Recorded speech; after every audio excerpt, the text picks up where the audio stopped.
हाँ तो राहुल सर, आप हमें एक बात बताइए कि जैसे गांधी जी भारत में आए, उसके बाद हमारा देश आज़ाद हुआ।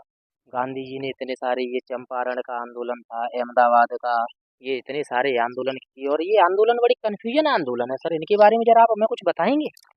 देखिए अभिषेक सर, अगर उस समय आप होते और गांधी जी ना भी होते तब भी ऐसी परिस्थितियां बनी थी कि आप भी निश्चित तौर पर आंदोलन चलाते। अच्छा।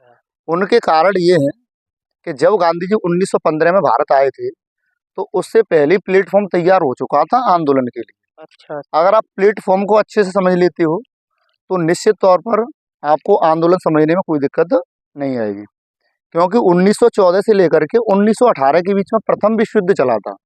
और जब प्रथम विश्व युद्ध चला था तो चीज़ों की कीमतें दुगनी हो गई थी।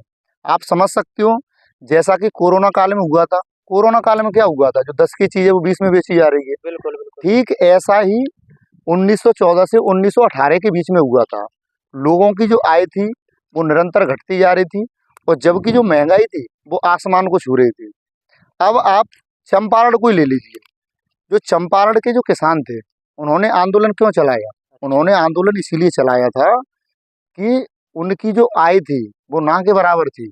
अच्छा। इसके अलावा उन्हें अपनी जमीन पर 15% जमीन पर नील की खेती करनी पड़ती थी। अब नील की खेती से उन्हें कितना नुकसान होता था?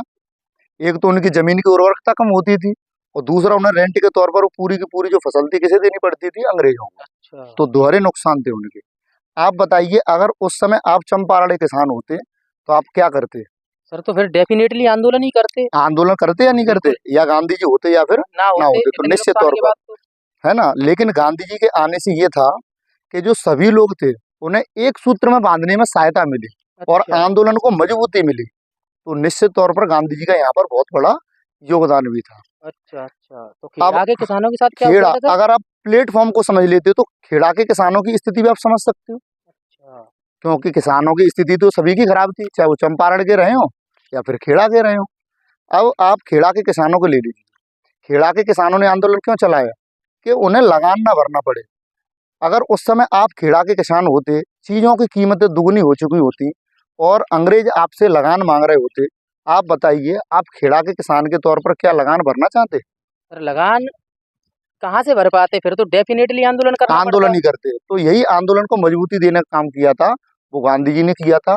और जबकि आंदोलन का प्लेटफॉर्म तो आप समझ ही सकते हो, अच्छा। तैयार हो बिल्कुल गया था। क्या बिल्कुल। आपको ये दोनों आंदोलन अभिषेक सर समझ में आ गए? बिल्कुल सर, आपने समझाया, बहुत अच्छे से समझ में आई है। ऐसे ही जो तीसरा आंदोलन था तो गांधी जी का दूसरा आंदोलन जो अहमदाबाद वाला है, ठीक है। अच्छा। लेकिन हम यहाँ डिस्कस कर रहे हैं तो तीसरा आंदोलन। बिल्कुल। तो गांधी जी ने 1918 में एक और आंदोलन चलाया था अहमदाबाद में। अच्छा। प्लेटफॉर्म अगर आपको क्लियर है तो आप समझ सकते हो, अहमदाबाद में किसानों ने आंदोलन नहीं चलाया है। तो किसने चलाया था सर? अहमदाबाद में जो आंदोलन चलाया है वो मजदूरों ने चलाया है। अच्छा। अगर आप एक मजदूर होते, अभी की स्थिति को ले लीजिए आप, ठीक है। अगर चीज़ों की कीमतें दुगनी हो चुकी हैं तो आप अपनी आय बढ़वाना चाहोगे या घटवाना चाहोगे? वो तो सर डेफिनेटली डेफिनेटली बढ़वाना बढ़वाना चाहोगे। चाहेंगे सैलरी तो। तो इसी तरीके से जो जो अहमदाबाद के जो मजदूर थे वो अपनी आय को 50% बढ़वाना चाहते थे, क्योंकि अच्छा। महंगाई दुगनी हो गई थी। और अंग्रेज क्या कह रहे थे? वो और जमींदार थे वो। अंग्रेज थे जो जमींदार थे, जो वहाँ के मिल मजदूरों के जो मालिक थे, वो सिर्फ चाहते थे कि सैलरी 20% बढ़ाई जाए। अच्छा, ये तो इसीलिए बहुत कम है। हाँ, बहुत कम बढ़ाना चाहते थे, क्योंकि महंगाई तो दुगनी हो गई थी ना। बिल्कुल। और महंगाई दुगनी होने के कारण ये थे क्योंकि युद्ध में काफी खर्च का इजाफा हुआ था, बिल्कुल। इसलिए आयकर प्रारंभ कर दिया। अच्छा। आयकर के अलावा जो सीमा शुल्क था वो बढ़ा दिया गया था। अच्छा। इस वजह से जो महंगाई थी वो बढ़ गई थी। अच्छा, अब महंगाई का ये कारण है। महंगाई का ये कारण है। तो अभिषेक सर, गांधी जी वहाँ जाते हैं अहमदाबाद में और मजदूरों के हितों में वो आंदोलन चलाते हैं। और ये वाला उनका जो आंदोलन था वो बिल्कुल यूनिक था। अच्छा। यूनिक होने का कारण ये था कि इन्होंने इस बार भूख हड़ताल चलाई है। अच्छा। अब मजदूर ही भूखे बैठे रहेंगे तो कारखाने कैसे चलेंगे? चले।